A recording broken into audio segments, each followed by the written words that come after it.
Bonjour à toutes et à tous. Aujourd'hui, nous sommes le dimanche 12 avril 2026. Bienvenue à Voilà Caille Piste dans votre journal d'information présenté par Candy Keys. La brasserie nationale Brana a officialisé son programme de microfinance en faveur des femmes commerçantes haïtiennes, notamment des Madame Sarah, dans 3 départements du pays, l'Ouest, Sud et l'Artibonite.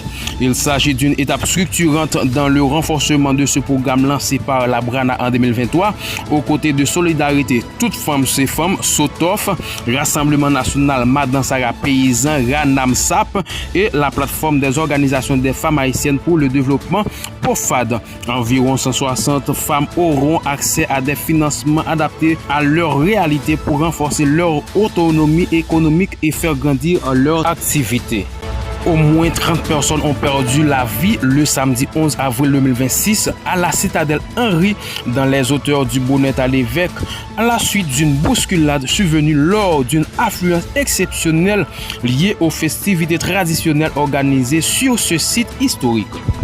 La police nationale d'Haïti poursuit l'opération nettoyage dans plusieurs quartiers du centre-ville de Port-au-Prince afin de chasser les groupes terroristes pour que la population puisse circuler librement et que les activités reprennent normalement. Les unités spécialisées ont déjà réussi à débloquer plusieurs axes majeurs dans le centre-ville de Port-au-Prince. Ce travail permet aux véhicules blindés d'effectuer des patrouilles plus facilement, aidant ainsi les forces de l'ordre à maintenir une présence plus solide et une capacité d'intervention plus rapide. Le jeudi 2 avril 2026, l'ambassade d'Haïti à Washington DC a accueilli une réunion de coordination historique autour de la participation d'Haïti à la Coupe du Monde de la FIFA 2026. Notre grand retour sur la scène mondiale après 52 ans d'absence. Autour de la table, des leaders de la diaspora haïtienne venus de Boston, Philadelphie, Atlanta et Washington DC.